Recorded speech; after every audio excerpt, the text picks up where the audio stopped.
संपामुळं आम्ही सगळे सांगत होतो की बाबांनो, तुम्ही सगळे ड्रायव्हर कंडक्टर आपले आहात, तुम्ही कारण नसताना कुणाच्या तरी चिथावणीखोर भाषणाला बळी पडू नका, त्यांच्या चुकीच्या सल्ल्याला बळी पडू नका, हे तुम्हाला अडचणीमध्ये आणतील.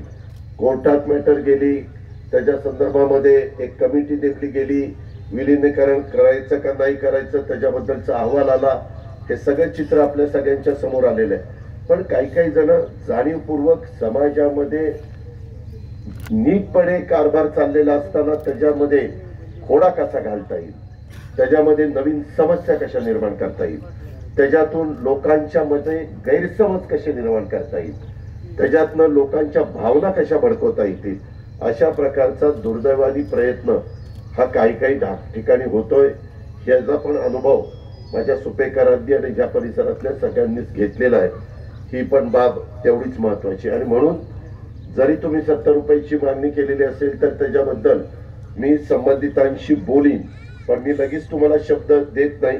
त्याचं कारण काल मिश्रा मला सांगत होते की दादा आम्हाला पीसीएमसी कडनं 100 कोटी रुपये मिळवून द्या.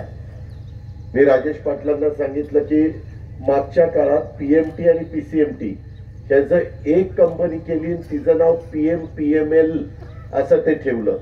आणि मग त्याच्यामध्ये दोन्ही आयुक्त, दोन्ही महापौर, दोन्ही स्टँडिंग कमिटीचे चेअरमन, त्याच्यानंतर एक पीएमपीएमएलचा IAS ऑफिसर, अशी ती सगळी कमिटी आहे. आता मुदती संपल्यामुळं जसं तुमच्या पंचायत समिती सभापती, उपसभापती, जिल्हा परिषद अध्यक्ष, उपाध्यक्ष, विषय समिती सभापती यांच्या मुदती संपल्या, त्याच्यामुळे आता तिथं प्रशासक या नात्याने CEO काम करतायत, प्रशासक या नात्यानं विक्रम कुमार आणि राजेश पाटील काम करतायत.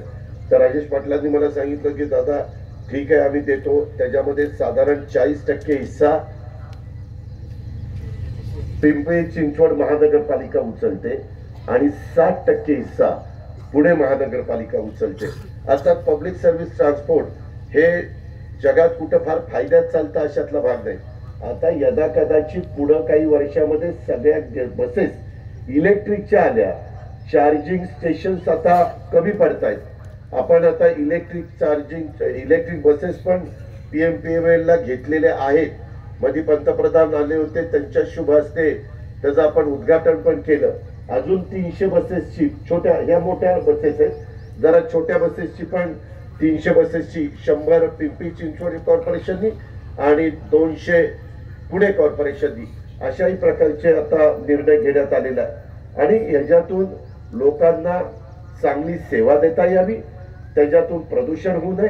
मागच्या काळामध्ये तुम्हाला आठवत आहे काही बसेस, काही ट्रक, काही गाड्या एवढा धूर सोडत जायचे. आपल्याला तेव्हा वाटायचं काय धूर सोडला तर विशेष काय, पण त्याच्यातून समाजाचं आरोग्य धोक्यामध्ये येतं, पुढच्या पिढीचं नुकसान होतं. आणि म्हणून आता खूप मोठ्या प्रमाणावर बदल होत चाललेले आहेत. आणि ज्यावेळेस चार्जिंग सुरू होणार आहे त्यावेळेस हो डिझेलचा, पेट्रोलचा असले खर्च सगळे वाचणार आहेत आणि त्याच्यामुळं आपल्याला ह्या पब्लिक सर्व्हिस ट्रान्सपोर्ट बऱ्यापैकी परवडतील असा माझा अंदाज आहे.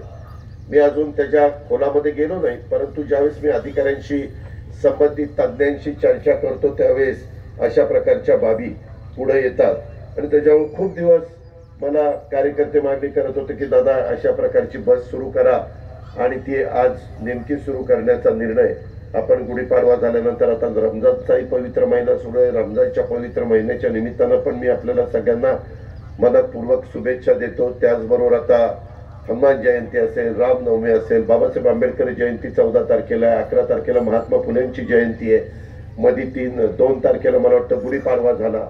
अशा महत्वाचे सण सगळ्याच आपल्या सहकार्यांचे आपण पाहतोय आणि सगळेच जण आपण एकमेकाला त्या सणाच्या निमित्तानं शुभेच्छा देत असतो.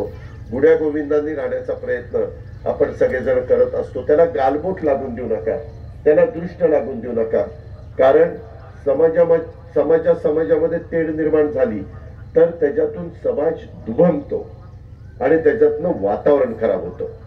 त्याच्यातनं कारण नसताना एकमेकाच्या बद्दल आकसाची भावना काही लोकांनी चुकीच्या पद्धतीनं लोकांना सांगण्याचा प्रयत्न केला तर त्याच्यातून होतं. ही आपली शाहू फुले आंबेडकरांच्या महाराष्ट्राची परंपरा नाही. आदरणीय पवार साहेबांची पण गेले अनेक वर्ष शिकवण आपल्याला काय ते आपण पाहता. साहेबांनी नेहमी समतेचा विचार लोकांच्या समोर मांडलाय, बंधुतेचा विचार समाजाच्या समोर मांडलाय. ही साहेबांची पण भूमिका आहे आणि साहेबांना आपण किती मानताय हे आपल्याला सगळ्यांना ज्ञात आहे. आणि त्याच्यामुळे ह्या सगळ्या गोष्टी होतात. मला आता कामाच्या व्यापामुळे वरचेवर येता येत नाही. त्याच्यामुळे सकाळी लवकर उठून जेवढे काही कामं उरकता येतील, जेवढी काही पाहणी करता येतील, जेवढ्या काही अधिकाऱ्यांना सूचना देता येतील, जेवढं काही आर्थिक त्याला सरकारचं पाठबळ देता येईल ते करण्याचा प्रयत्न हा आपण सगळेजण करत असतो. आणि त्याच्यातूनच आज आपल्या इथलं पोलीस स्टेशन असेल, आज आपल्या इथलं मार्केट कमिटीचं काम आता सुरू झालं ते असेल, आज आपल्या इथलं आपण हॉस्पिटल जे बांधतोय ते आणि त्याला जोडून अजून एक नवीन हॉस्पिटल आपण करतोय, त्याच्याही संदर्भामध्ये काही कोटी रुपये पाहिजेत असं मला आता सांगितलं. मी मुंबईला आजच जाणार आहे, गेल्यानंतर उद्या परवा त्याच्यामध्ये लक्ष घालीन, तिथेही मदत करीन. पण ह्या सगळ्या गोष्टी होत असताना काही माझे तरुण कार्यकर्ते पतसंस्था देखील काढतायत. जे मयुरेश्वर ग्रामीण बिगर शेती सहकारी पतसंस्था आहेत, राष्ट्रवादी काँग्रेसचं जनसंपर्क कार्यालय हेही आपण उघडलंय. पण त्याच्यातून लोकांना मदत झाली पाहिजे, त्याच्यातनं गटबाजी होता कामा नये, त्याच्यामधनं कारण नसताना मतभेद वाढता कामा नये. माझ्या या आता पतसंस्थेच्या बाबतीमध्ये मला आता सांगण्यात आलं की आम्ही साधारण पतसंस्थेमध्ये ठेवण्याच्या करता 9% व्याज देणार आहे आणि कर्ज देण्याच्या करता 15% लावणार आहे. 15% म्हणजे जास्त होत आहे. आता आपला पुणे जिल्हा मध्यवर्ती सहकारी बँक ज्याच्यात दत्तोबाई आणि संभाजी होळकर डायरेक्टर आहेत, ते 0% व्याजाने 5 लाखापर्यंत पीक कर्ज देतं. गेल्या वर्षी म्हणजे आता आर्थिक वर्ष संपलं त्याच्यात 3,800 कोटी रुपये आपण कर्ज दिलं. आणि नवीन वर्षात आता 1 एप्रिल हे नवीन आर्थिक वर्ष सुरू झालंय, त्याच्यामध्ये 4,000 कोटी रुपये पीक कर्ज देण्याचं उद्दिष्ट पुणे जिल्हा बँक, राष्ट्रीयकृत बँका आणि सहकारी बँका अशा सगळ्यांचं मिळून त्या बाबतीमध्ये आहे. रामनवमीच्या पण मी शुभेच्छा देतो. सगळेच सण आहेत, आता सगळ्यांची चिठ्ठ्या नका पाठवू, रामनवमी राहिली फलानी राहिली, जे आवडे सण आहेत त्या सगळ्याच्या शुभेच्छा. त्याच्या संदर्भामध्ये माझी आपल्याला एकच सांगणं आहे मित्रांनो, याच्यामध्ये कुठली वेगळी भावना चुकून एखादा महत्वाची गोष्ट सांगायचं विसरतो, त्याच्यात वेगळी भावना माझ्यासारख्या कार्यकर्त्याच्या मनामध्ये अजिबात नसते, ही पण नोंद आपण सगळ्यांनी घ्या. पण आज या पतसंस्थेच्या निमित्तानं काम करत असताना मला तुम्हाला रामनवमीच्या पण सर्वांना शुभेच्छा द्यायच्या. आणि एक मयुरेश्वर ग्रामीण बिगर शेती सहकारी पतसंस्थेचं आणि राष्ट्रवादी काँग्रेस पक्षाच्या कार्यालयाचं आपल्या सर्वांच्या साक्षीनं इथं उद्घाटन झालं असं देखील मला जाहीर करायचंय. कारण गेल्या काही दिवसापासून बँकिंग आणि सहकार क्षेत्रावरची आव्हानं वाढलीत. काही घटकांच्याकडनं सामाजिक वातावरण बिघडवण्याचा हा प्रयत्न चाललेला आहे. त्याच्यामुळं अत्यंत संयमानं धीराने आपण वागलं पाहिजे हे मी आपल्याला आवर्जून सांगतो. आदरणीय पवार साहेबांची पण तशाच प्रकारची आपल्याला सगळ्यांना शिकवण आहे. हे पतसंस्थेच्या निमित्तानं इथले माझे शेतकरी असतील, शेतमजूर असतील, कष्टकरी असतील, छोटे दुकानदार असतील, व्यापारी असतील, लघु उद्योजक असतील किंवा आमच्या महिला भगिनी असतील, तरुण असतील, याचा आर्थिक स्रोत उपलब्ध करून देण्याच्या करता मदत झाल्याशिवाय राहणार नाही हे पण मला जाणवतंय. आणि त्याच्यामुळं त्याच्यात पण या सगळ्यांनी सहकार्याची भूमिका घ्यावी असं मी तुषार असेल, अभिजित असेल, आमचा सुशांत असेल, या सगळ्यांनाच सांगू इच्छितो. हे नुसतं मी सहसा अलीकडच्या काळामध्ये अशा उद्घाटनाला येऊ शकत नाही, माझा व्याप वाढलेला असल्यामुळं, पण तुम्ही खूपच आग्रह केलेला होता आणि त्यामुळं आज अनायशा मी या भागामध्ये वेगवेगळ्या कामाच्या पाहणीच्या करता मयुरेश्वर अभयारण्याच्या करता पण आम्ही पाहणी केली. आता जाताना मी विद्याप्रतिष्ठान संकुल पण चालू आहे, त्याची पण पाहणी त्या संदर्भातली मी करणार आहे आणि मग नंतर मी माझ्या पुढच्या कार्यक्रमाला निघून जाणार आहे. आज इथं आल्यानंतर माझ्या सहकारी मित्रांनी खूप निवेदन दिलेली आहेत. कुठं खोलीकरण करा, ओढ्याचं काम करा, त्याच्यामध्ये जनाई कालवा क्रमांक 6 मधल्या लाभार्थींना मदत त्या बाबतीमध्ये करा, किंवा काही नोकऱ्यांच्या संदर्भातली कामं आहेत, काही माळेगाव सहकारी साखर कारखान्यामध्ये क वर्ग सभासद म्हणून कपात करण्यात आलेल्या रकमेच्या बद्दल हे जरा ह्याला द्या बाळासाहेब तावऱ्यांना, त्यांना एवढा दादांनी ह्याच्यात लक्ष घालायला सांगितलं. त्याचबरोबर आमच्या घरकुलाच्या संदर्भामध्ये जागा मिळण्याबाबत हे प्रांताला दे.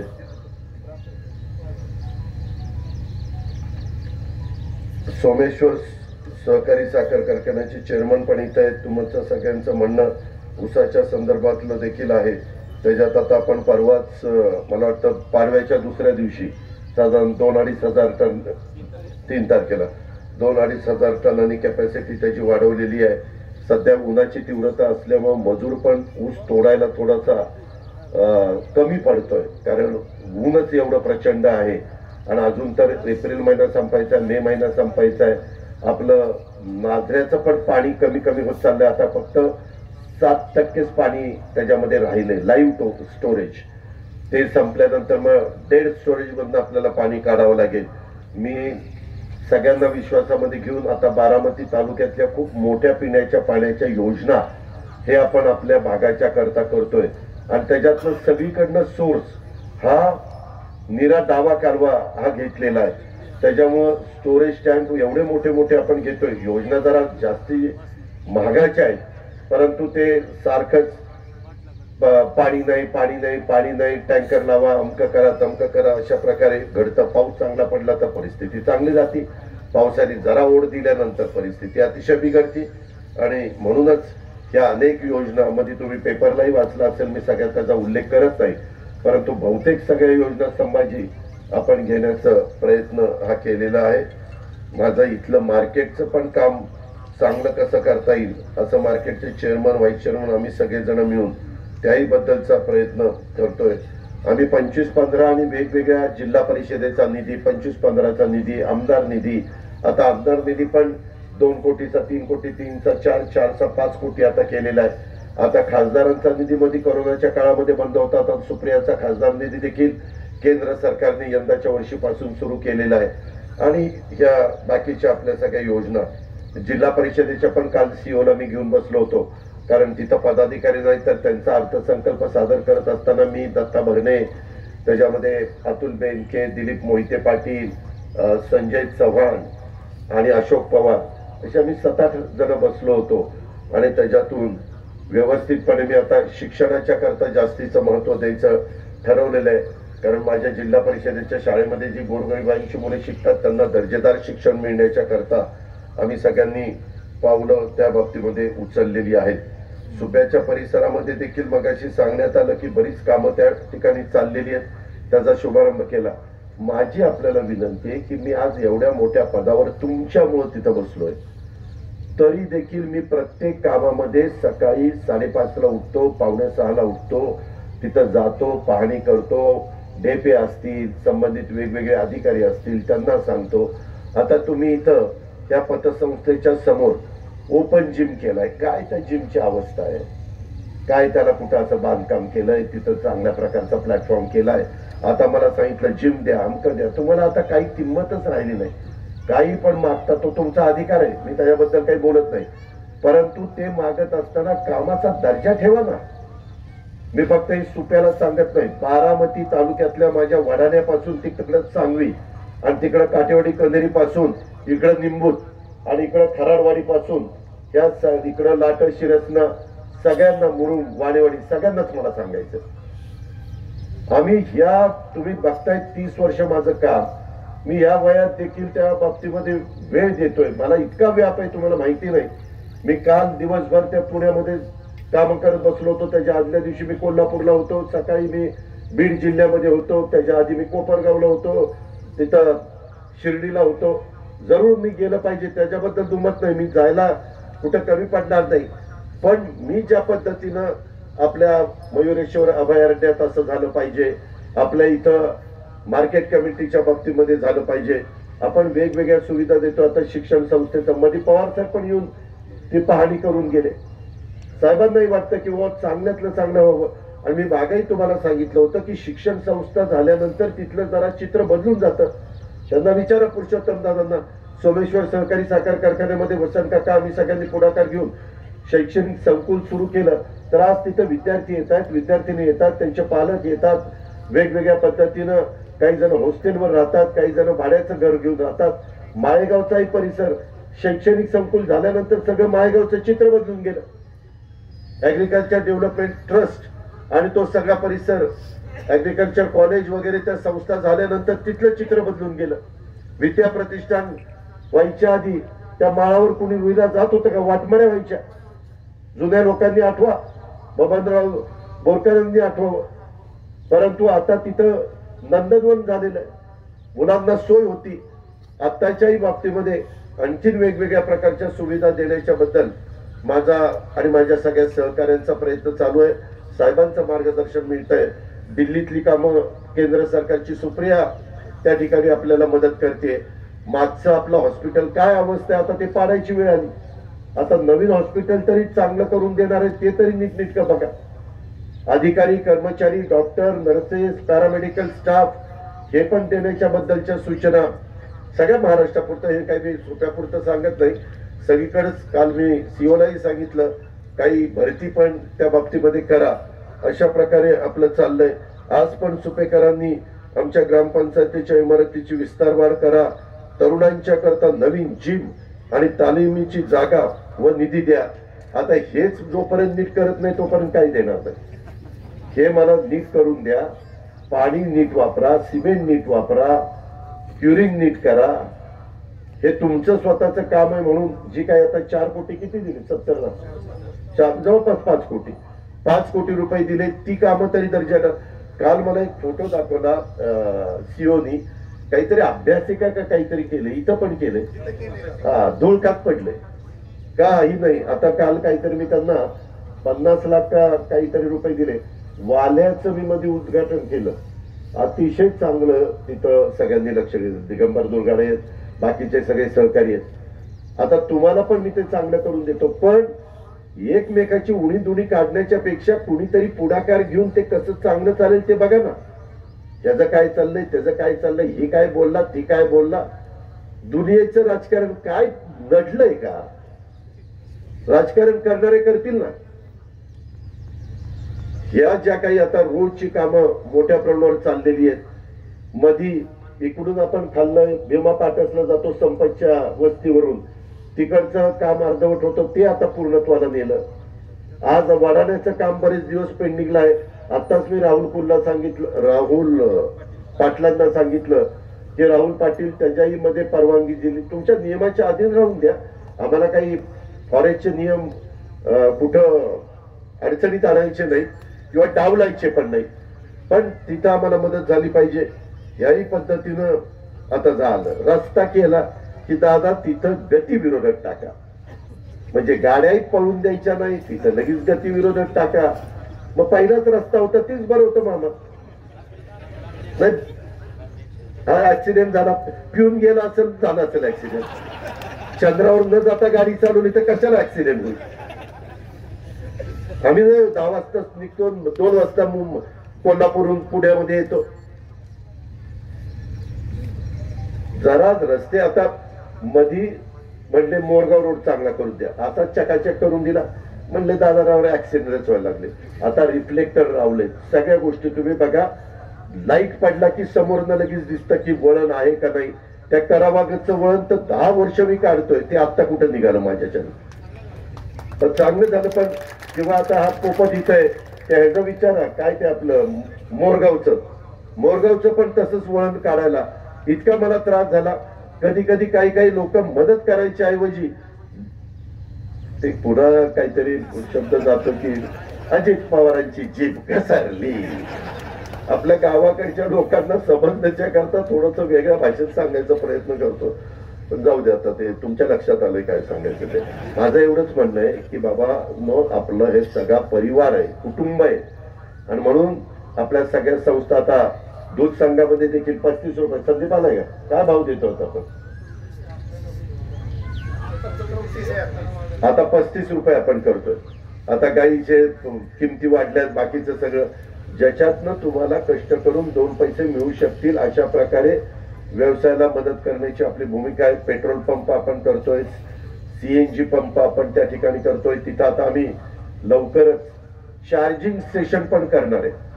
मी परवाच एकाला बोलून घेतलं होतं आणि मी म्हणलं आमच्या खरेदी विक्री संघ, दूध संघ, मार्केट कमिटी, मी ह्याचं राहून गेलं माझं सोमेश्वर, छत्रपती सोमेश्वर माळेगाव कारखान्याचं.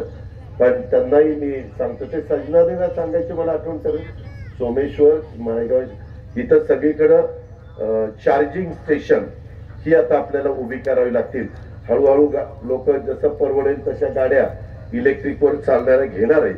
ही पण बाब आपण सगळ्यांनी लक्षामध्ये घ्यावी अशी माझी आपल्याला सगळ्यांना आग्रहाची, नम्रतेची विनंती आहे. आज माझ्या खूप जणांनी सांगितलं हायमासला परवानगी द्या. राज्य सरकारने मंत्रिमंडळामध्ये निर्णय घेतला हायमास्टला परवानगी द्यायची नाही. काय होतं, आम्ही ज्यावेळेस फिरतो ग्रामीण भागात, बरेच जण आपल्या गावची वीज दिवस उजाडला तरी बंदच करत नाही. काय त्यांना त्रास आहे मला काही कळत नाही. आणि त्या हायमासने तर एवढी वीज जळते, एवढी वीज लागते त्याला, सगळीकडे नुसता सूर्यप्रकाश पडल्यासारखं त्या परिसरामध्ये दिसतंय. थांबा जरा बसा, नंतर या, यांना गाडी द्या माझ्या बरोबर, मी तो बोलत जातो त्यांना. त्याच्यामध्ये मी बोलताना मध्येच मला डिस्टर्ब करू नका. या संदर्भात हनुमंतराव त्यांचं काय ताईंचं बघा. हायमासच्या बद्दल आता पण खूप निवेदन मला आलेली आहेत. हायमासची बंदी सरकारने केलेली ही गोष्ट आपण सगळ्यांनी लक्षामध्ये घ्या. आता इथं भुईकोट किल्ल्याच्या जागेवर तुम्ही काही बोलू नका, ते आमच्याच काही करू नका. त्यांना भुईकोट किल्ल्याच्या जागेवर शिवसृष्टी व्हावी असं पण आमच्या शेळक्यांनी सुचवलेलं आहे. आणि नगरपंचायत व्हावी. विविध आपली ग्रामपंचायत आहे तर आपली ही अवस्था. तर नगरपंचायत केल्यावर तर नियम फार कडक असतात, मी आधीच तुम्हाला सांगतो. त्याच्यावर तुमची मध्ये मी माळेगावची नगरपंचायत केली. सुपेकरांचं सगळ्यांचं जर म्हणणं असेल तर मी नगरपंचायत करू शकतो. परत माझ्या नावाने ओरडायचं नाही. अरे तसं नाही रे बाळा, त्यांनी सगळ्यांनी विचार करा. मी तुम्हाला सांगतो, मला अवघड नाही. किती आता 2011ची मतदार संख्या, लोकसंख्या 2011ची नाही लोकसंख्या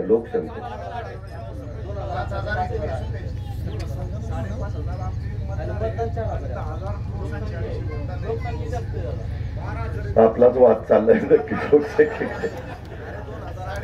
आता काय करतो, साहेबांना पण बोलवतो, सुप्रियालाही बोलवतो. मी करतो इकडनं वाढाण्याकडनं सुरुवात, साहेबांना म्हणतो तुम्ही चौकोल्याकडनं सुरुवात करता, आणि सुप्रियाला तू मोरगाकडनं ये. 1 2 3 4 काय चाललंय. बर ठीक आहे, माझी हरकत नाही. मी तुम्हाला ओपनली सांगतोय, तुम्ही चर्चा करा, तुम्ही ठरवा. सुपेकर बाहेरच्यांनी नाक खुपसायचं कारण नाही. जे सुप्यात राहतात, सुपा परगणा म्हणजे सुपा ग्रामपंचायतीत राहतात, त्यांनी ठरवा. आजूबाजूच्यांनी, आता दंडवाडीच्या बापूराव इथं बसले किंवा आणखीन काही माझे लोक सहकारी आहेत, त्यांनी त्याच्यामध्ये दंडवाडी पण घ्यायची का हे ठरवा. जर आजूबाजूच्या, पूर्वी आपल्या 12 वाड्या होत्या आणि सुपा, आता वेगवेगळ्या पद्धतीने आपण पण त्यांच्या ग्रामपंचायती करून दिल्या. पण त्याच्यातले काही जर म्हणले की आम्ही पण नगरपंचायतीमध्ये सहभागी व्हायला तयार आहे, तर संभाजी, भरत, तुम्ही काही जणांनी जरा बसून चर्चा करा. आपल्याला लोकांचा विरोध असेल तर करायचं काही कारण नाही. पण लोकांचा विरोध नसेल तर पोपटराव पानसरे, आपली पानसरेवाडी पण आम्ही नगरपंचायतीत घ्यायची आहे. म्हणजे मी उदाहरण, तो दिसला मला म्हणून त्याचं नाव घेतलं. मला सांगायचं तात्पर्य की तुम्ही ठरवा, कारण त्याच्यामध्ये लगेचच ग्रामपंचायतीचे नियम जातील आणि नगरपंचायतीचे नियम येतील. एक होईल, तुम्हाला पूर्वीपेक्षा थोडासा निधी जास्तीचा मिळेल, त्याबद्दल दुमत नाही.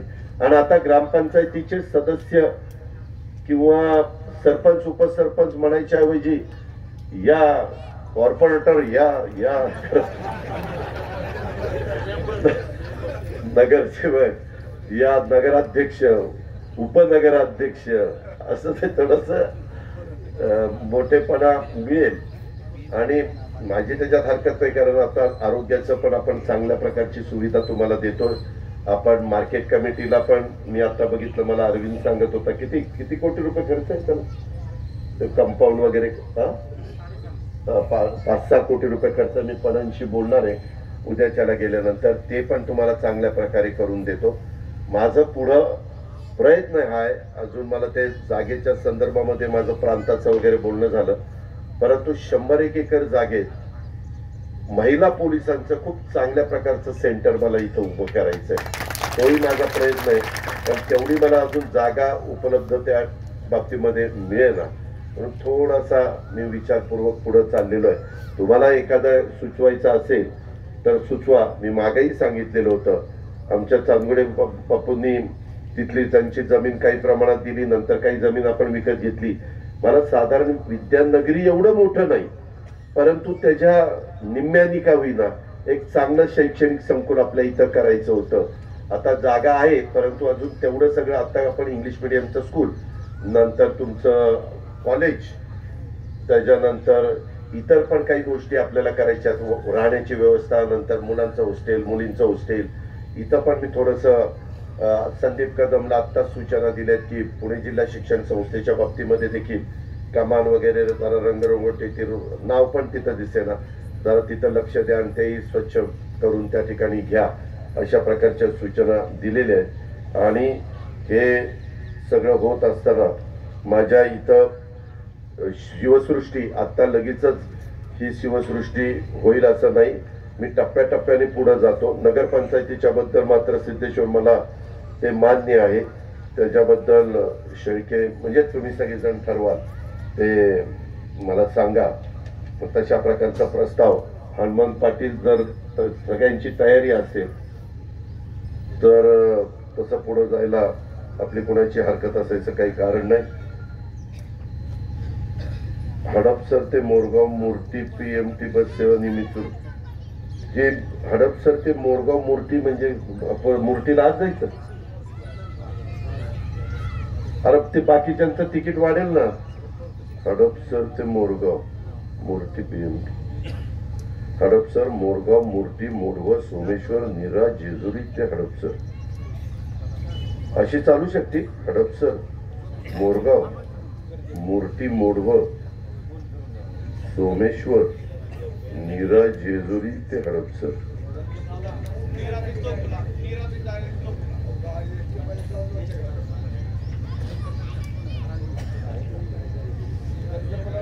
हडपसर सोमेश्वर मंदिर चौदरवाडी मोडवे मूर्ती मोडगाव जेजुरी हडपसर. ह्याच्यात तर काही शिल्लकच ठेवलं नाही, सगळ्या आपल्या बारामतीतच PMPML चाललंय. अरे ही पुण्याच्या पिंपरी चिंचवडची लयच हातपाय हात वाढवायला लागले.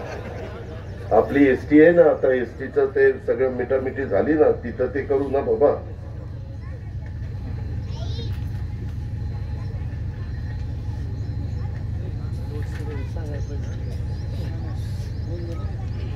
सुप्याचा हे राजीव गांधी योजनेत त्यांना उपचार शुभांगी शिंदेचंही करून घे. सुपा येथील पशुवैद्यकीय दवाखाना श्रेणी 2 मध्ये तो श्रेणी 1 मध्ये करावा, हे प्रस्ताव आम्हाला मुंबईला दाखव, मी तो करून देतो. काल मी मोठा हॉस्पिटलचं भूमिपूजन केलं, मी आणि दत्तामामा होतो. हे BK हेरनदेव पुरुषोत्तम दादा.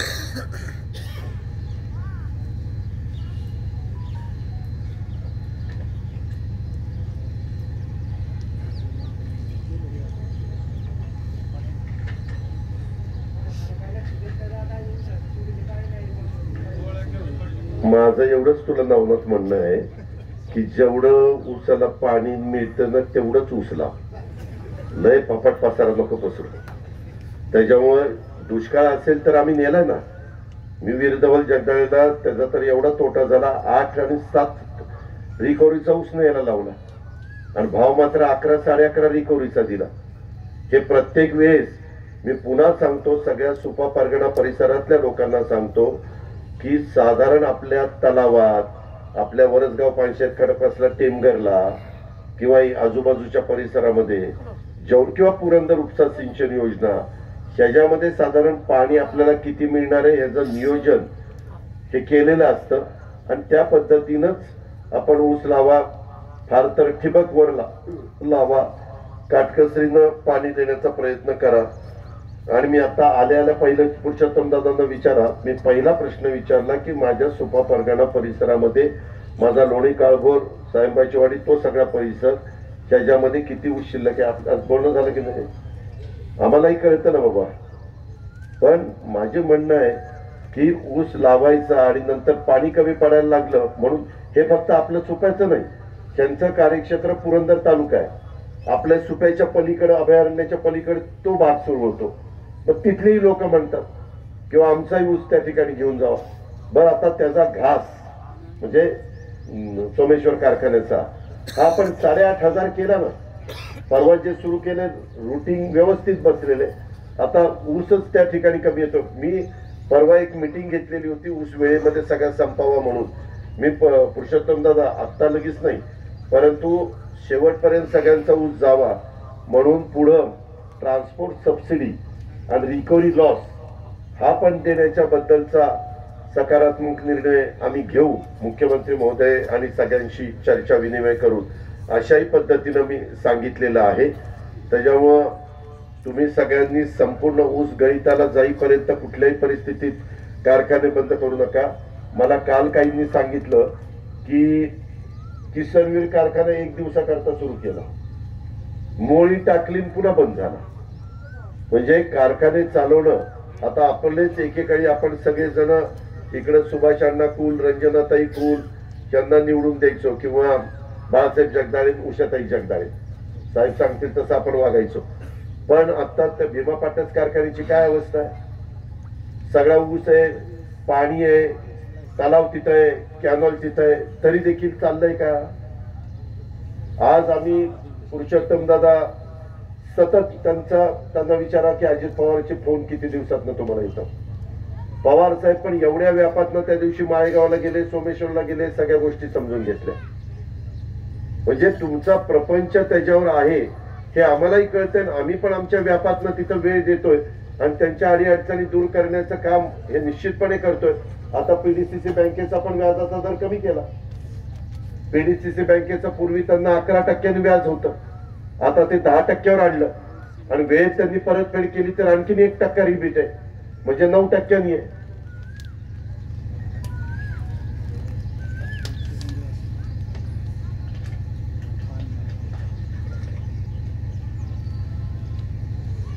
एकदा हनुमान तुम्ही काही जण प्राजक्ता मतिमंद निवासी विद्यालय पुणे या शाळेला भेट द्या जयराम सुपेकरांच्या. ऐका, आणि तिथं काही पाहिजे असेल तर सामाजिक न्याय विभागाकडे मी तिथून काही मदत करू शकतो. फक्त ते सगळं नीटनेटकं चाललंय का? त्यांनी आत्ताही मला आग्रह केला खूप चला चला, पण आज पण मला बरीच कामं आहेत, मी जायला पाहिजे, पण आज मला सवड नाहीये. परत कधीतरी जयरामजी मी तिथं येईन. माझ्या काही सहकारी मित्रांनी शाह मनसूर दर्गा तिथं बिअर बार आणि परमिट रूम साठी परवानगी न देण्याबाबत त्याच्यात राज्य सरकारने एक धोरण स्वीकारलेलं आहे की बिअर बार आणि परमिट रूम ह्याच्याबद्दल शाळा किती जवळ असावी, धार्मिक स्थळं किती जवळ असावीत किंवा कुठल्या एरियामध्ये देऊ नये, हे कलेक्टरकडे येईल का प्रांताकडे? नाही, एक्साईज माझ्याकडेच आहे. तुम्ही पुण्यामध्ये मी आज कलेक्टरची माझी भेट होणार नाही. तुम्ही कलेक्टरला सांगा दादांनी ह्याच्यात लक्ष घालायला सांगितलं आणि अंतर वगैरे सगळं मोजून घ्या. माझ्याशी बोलल्याशिवाय काही करू नका. थांब चाललंय, जरा हातातलं संपू दे. आता बघा, गोंडवेवाडी बालोबा मंदिरात सभामंडप, ज्योतिबा मंदिरात सभामंडप बदलीच आहे. ह्याची पण हाय मास्ट मिळणे बाबा 15 kV सौर ऊर्जा प्रकल्प बदलीच आहे. हे आपल्याला सुप्याची ग्रामपंचायतीची इमारत कमी पडायला लागली आहे. माझं काय म्हणणं आहे, ऐक जरा, माझं म्हणणं असं आहे की तुम्हाला नगरपंचायत करायची असेल तर मी आता माळेगावचा प्लॅन केलाय ना नगरपंचायतीचं, तशा पद्धतीनं आपल्याला जरा गायरानाची जागा मला नाही वाटत तिथं नगरपंचायतीचं ऑफिस वगैरे, जर लोकांची संमती असेल तर चांगलं होईल. जरा पटांगणातच आपल्याला व्यवस्थितपणे जागा बघावी लागणार आहे, कारण व्यवस्थितच ऑफिस सुरुवातीला ते केलं तर जास्त. नगरपंचायतीला 17 नगरसेवक असतात नाही का, 17चीच बॉडी. कुठं किती एकर? आता PSCच्या इथे कुठे जागा शिल्लक राहिली? ते बाकीच्यांनी सगळ्यांनी अतिक्रमण केली. किती एकर आहे? हे म्हणतात ती 5 एकर जागा जर योग्य असेल आणि बहुतेकांचा पाठिंबा असेल तर तिथंच मग हे करतो ना.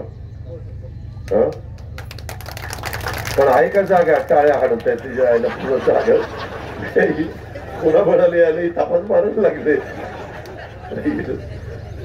नाही, मी चेष्टा करत नाही. मला बघा ती 5 एकर जागा असेल तर मोक्याची जागा आपण ताब्यामध्ये घेऊ.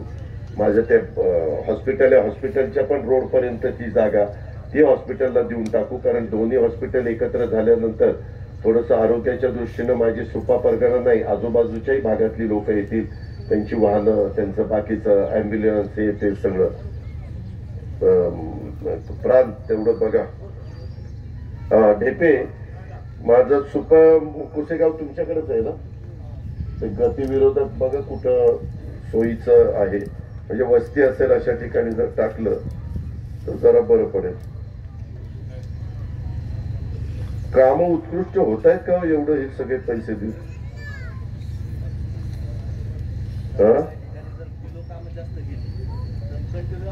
अहो, परंतु नॉर्म्स अशा टाका की त्याच्यामध्ये असली लोक बिलो जाणारी त्याच्यात बसलीच नाही पाहिजे.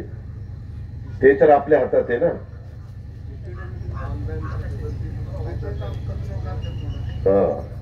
तू तर कधी सांगितलं लय चांगलं झालंय. ही कच्च ती पक्क आणि ती बिलबिल.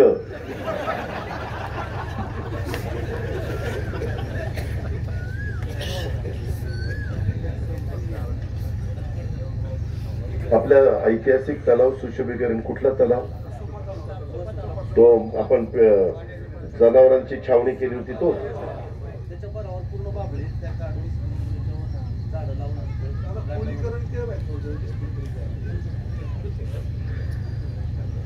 प्रांत आपल्याला आता मागाशी नाही का म्हणलं, आपल्या पोलीस स्टेशनच्या एका बाजूला जिथं पिकी हिरव्यांची भट्टी होती, वीट भट्टी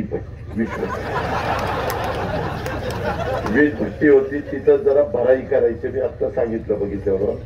तर प्रांत मला तिथलं जर खोली म्हणजे माल काढून आम्ही आमची मशिनरी लावू ट्रस्टची, पण तसं झालं तर मग बरं पडेल. ते बघा ना.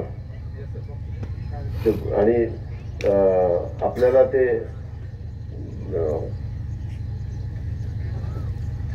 सचिन एखादं मशीन असेल पोकलँडचं आपलं छोट, तर ते त्याचं बांध वगैरे सगळं साफ करता येतं, काही प्रश्न नाही.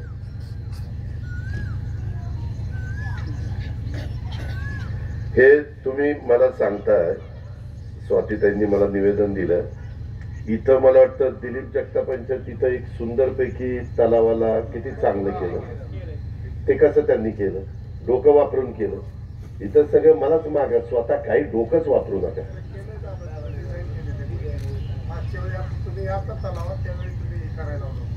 तुझी तब्येत काय एवढी, तुझी तब्येत एवढी का सुधारली? काल बिल वर आले ती काय, म्हणजे जेवण करून आले का आणखी कशाने आले?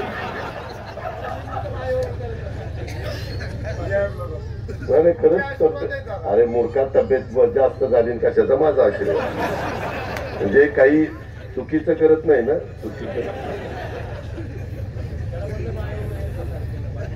चुकीचं म्हणजे टाकाटाकी नाही ना. तसं नाही रे, थोडं गाल बिल गालफुगी झाल्यासारखं झालं तुझं गाल. हा, अभ्यासिकेचंही मी केलंय. मी आत्ताच सांगितलं. मी काल बघा मीटिंग घेतलेली होती, यांना माहिती आहे, चौबेला माहिती आहे. पण ते आता चांगलं करून घ्या जरा. त्याच्यामध्ये जो दर्दी असेल त्याला लक्ष द्यायला लावून थोडस. संभाजी माझं वाल्याचं कसं झालंय तशा पद्धतीनं करायचं चांगलं. ओढा सुशोभीकरण आणि अंडरग्राऊंड करणे. कुठला ओढा अंडरग्राऊंड? अंडरग्राऊंड कुठं? तो आपल्या विद्या प्रतिष्ठानच्या मधनं जातो तो.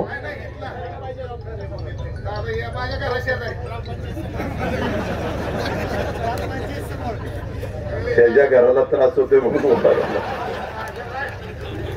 डेपे ते जरा तपासून घ्या ना, मला सांगा. नाही नाही, पण काय केलं पाहिजे ते जरा मला सांगितलं तर आपण मार्ग काढू. माळवाडी लोणी जिल्हा परिषदेची शाळा ही आता मी काहीतरी 85 कोटी रुपये के केंद्र प्रमुख, काय केंद्र प्रमुख शाळा असतात ना काही केंद्र शाळा, ते केंद्र शाळा आहे का ही मूर्तीची माळवाडीची लोणीची? कारण आता सध्या पहिल्या टप्प्यात केंद्र शाळा सगळ्या घेतलेल्या आहेत. काल त्याला बऱ्यापैकी पैसा दिला. देऊळगावला आहे का? हा, तुझा तर केस ना केस चालला डॉक्टर.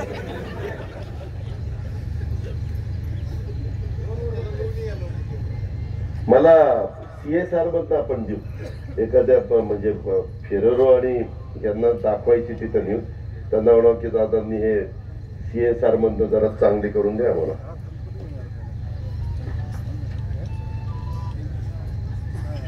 ऍडिशनल SP मोहिते आहेत का? मोहिते हे मला तुमच्याकडे येईल का अभिनव देशमुखांना सांगू?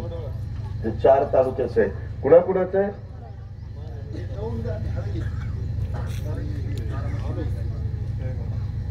दौंड आणि हवेली. पण संस्था कुठली? मग तुमच्याकडे तेवढं मला करून द्या ना. त्या लोकांचं खूप नुकसान झालंय.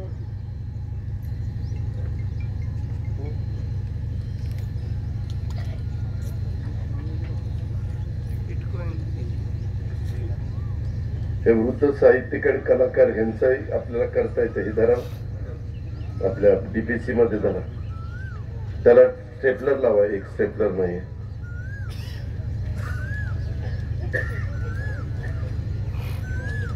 2-3 दिवसापूर्वी कॅबिनेट आम्ही घेतली होती. मला वाटतं गुरुवारची गोष्ट आहे. राज्यामध्ये उन्हाची तीव्रता सगळीकडे वाढल्यामुळे डिमांड इतकी वाढली की न सांगितलेलं बरं. आणि त्याच्यामुळे आपल्याकडं लाईट म्हणजे शॉर्टेज पडायला लागलेली. आता आपण काही वीज निर्मिती करणाऱ्यांशी बोलतोय आणि त्यांना थोडस जास्तीचे पैसे देऊन ती वीज आपण त्या बाबतीमध्ये घेतोय. माझी तुम्हाला सगळ्यांना आग्रहाची, नम्रतेची, कळकळीची विनंती आहे की बाबांनो, आता आम्ही तुम्हाला 0% व्याजाने पीक कर्ज देतोय. तुमचं कर्ज मध्ये माफ केलंय. वेळेमध्ये परतफेड करणाऱ्या माझ्या शेतकऱ्यांना देखील 50,000 रुपये म्हणजे 10,000 कोटी रुपये आम्ही तुम्हाला देतोय यंदाच्या वर्षी. तुमचं भूविकास बँक होती का आपल्याकडे कुणाचे सातबारावर? हा, तर त्याच्यामध्ये ते सगळं कर्ज माफ करून टाकलंय. तिथं तिथल्या कर्मचाऱ्यांना आणि अधिकाऱ्यांना 350 कोटी रुपये आपण राज्य सरकारच्या मधनं देतोय. आणि तो सगळं त्यांचं काही लाख शेतकऱ्यांचे ते सगळे सातबारा क्लिअर करून देतोय. अशा ह्या सगळ्या गोष्टी आहेत. तरी देखील माझे सहकारी आता रब्बीचं पीक निघेपर्यंत आम्ही त्यांना सवलत दिली होती. दंडव्याज माफ केलेलं होतं. आपल्याला सगळ्यांना सांगायचंय मला की तुम्ही वापरलेल्या विजेचे तरी पैसे दिले पाहिजेत. नाहीतर मग हळूहळू हे सगळं डोलारा जर कोलमडला, दुर्दैवाने त्याच्यामध्ये आर्थिक चणचण भासायला लागली तर फार नवीन समस्यांना आपल्याला सगळ्यांना सामोरं जावं लागेल. त्याकरता माझी विनंती आहे की आता रब्बीची पिकं तुमच्या हातात आल्यानंतर चालू बाकी ही तरी तुम्ही भरायला सुरुवात केली पाहिजे. हे आपल्याला सगळ्यांना सांगणं आहे. कारण आज 65,000 कोटी रुपये ही थकबाकी झाली आहे आणि कुठल्याच राज्याला एवढी थकबाकी परवडणारी नाही. तुमच्या सगळ्यांच्यामुळे मायासारख्या कार्यकर्त्यांनी पण 10 वर्ष ऊर्जा खातं सांभाळलेलं होतं. त्यावेळेस मी तुम्हाला सांगायचो की तुम्ही बिलं भरा आणि त्या प्रकारे आपण ट्रान्सफॉर्मर द्यायचो, सबस्टेशन द्यायचो, इतर काही सुविधा असतील त्या देण्याचा प्रयत्न करायचो. आता मात्र तुम्हाला वापरलेल्या विजेच्या बद्दलचे पैसे हे द्यावे लागतील. ही गोष्ट तुम्ही सगळ्यांनी ध्यानामध्ये घ्या. आता लवकरच जेवढा काही शॉर्टफॉल पडतोय तेवढी वीज आम्ही उपलब्ध करून देतो. परवा आम्ही जवळपास राज्य सरकारच्या अर्थ विभागाने ऊर्जा विभागाला 3,500 कोटी रुपये 31 मार्चच्या आधी दिले. परंतु हे पैसे दिले की ते तुमचे विकास कामाचे पैसे काढून मला तिथं द्यावे लागतात. तुम्ही जर तुमचे लाईटची बिलं भरली तर मग विकास कामाचा निधी तुमचा तुम्हाला, आता तर मध्ये परवा अशी चर्चा झाली, 15वे वित्त आयोगाचा निधी ग्रामपंचायतीला जातो, तो ग्रामपंचायतीला न देता ग्रामपंचायतीची थकलेली लाईटची बिलं आणि पिण्याच्या पाण्याची बिलं ह्याच्याकरता ते पैसे भरावेत. मग गावामध्ये काम पण होणार नाही.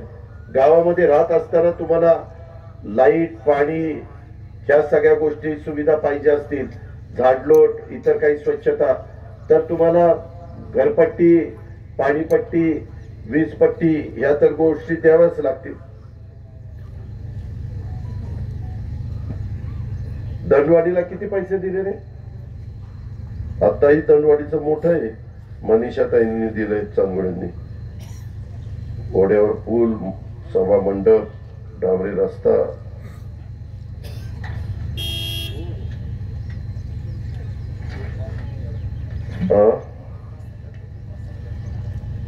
आले का पैसे बापूराव? लाईटच्या बाबतीमध्ये पैसे भरणारे लोक येतात, ते पैसे भरतात, पण एवढं आकड्याचं प्रमाण वाढलंय त्याच्यामुळे ते म्हणतात की आमचं बिल माफ होतोय आणि बाकीच्या भरणाऱ्याच्या बिल पडतो. खरंय,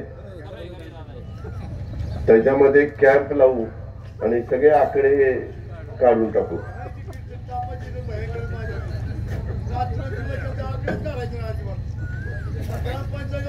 मी आता सांगतो, जर कोणी आकडे टाकले आणि ते सिद्ध झालं तर त्याच्यावर केस दाखल होईल. केस दाखल होईल. माझ्या कुठल्याही सहकार्याने, माझ्या कार्यकर्त्यांनी, कुणी पण, आता परवा एकाने पठ्यानी तर आमच्या पीडीसीसी बँकेच्या अधिकाऱ्यालाच ठोकून काढला. आता काय करावं? कायदा म्हणजे त्यांना मोहित्यांचा अधिकार त्यानेच घेऊन टाकला, ऍडिशनल एसपीचा. असं नाही चालणार. आणि तिथं पांघरून घालायला शौकत नाही. दादा एकदा पोटात घ्या. अरे पोट फुटायची पाळी आली, पोटात घ्या. अरे अधिकारी आवागाव असेल तर सांगा ना, संभाजीला सांगा, मला सांगा, त्या दत्तोबाई यायला सांगा. आम्ही काय अधिकाऱ्याचे लाड, तुम्हाला माहिती मी कुठल्याही अधिकाऱ्याचे लाड करत नाही. आम्ही ऍक्शन घेऊ जर तो आमच्या ग्राहकाशी, शेतकऱ्याशी नीट वागत नसेल तर.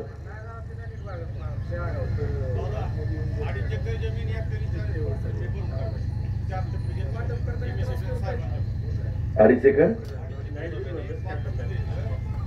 अरे तुझ्यासारखं सगळ्यांनी करावं अशी माझी विनंती आहे. माझं तेच सांगणं आहे. बापूराव म्हणले ते 100% खरं आहे की असं जर केलं तर त्याचा बाकीचा भार जे वेळेमध्ये बिल भरतात त्यांच्यावर येतो.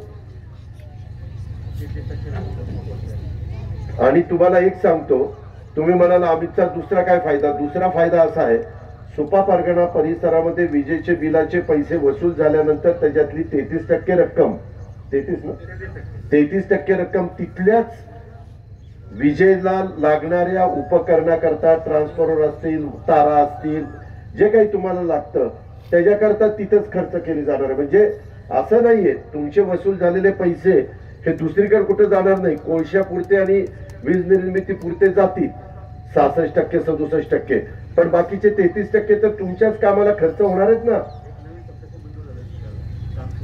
आता नवीन सबस्टेशन तुमच्याकडे किती कोटीचं? ते सबस्टेशन मंजूर झालंय, ते आता होईल. नियमित दाबाने वीज मिळण्याच्या करता आम्ही सगळे करू, पण तुम्ही पण आर्थिक शिस्त लावून घ्या ना बाबांनो. हे माझी आपल्याला सगळ्यांना आग्रहाची विनंती. आणि आज जे काही पतसंस्था, बाकीचं सगळे जे काही राष्ट्रवादीचं संपर्क कार्यालय, इतर आपली सार्वजनिक कामं, माझ्या सुपा परगणा परिसरातली 4,90,00,000 रुपयाची विविध विकास कामं, हे मात्र मी स्वातीताईंना, मल्हारीला, बाकीच्या सगळ्यांना पुन्हा पुन्हा विनंती करतो. ग्रामसेवकाला सांगतो, व्हिडिओ आहेत का माझे? व्हिडिओ तुम्ही पण त्या बाबतीमध्ये लक्ष द्या. ही कामं चांगली कशी होतील हे मात्र कटाक्षाने आपण सगळेजण मिळून त्या बाबतीमध्ये बघूया. अशा प्रकारची माझी आपल्याला सगळ्यांना विनंती. इतर पण बरेचसे निवेदन आहेत, त्याच्या संदर्भामध्ये मी संबंधितांना सांगेन. पुन्हा एकदा आजच्या रामनवमीच्या आणि काम चाललंय ना. सर्व सणाच्या ईदच्या सर्वांना शुभेच्छा देतो. माझे 2 शब्द संपवतो. या ठिकाणी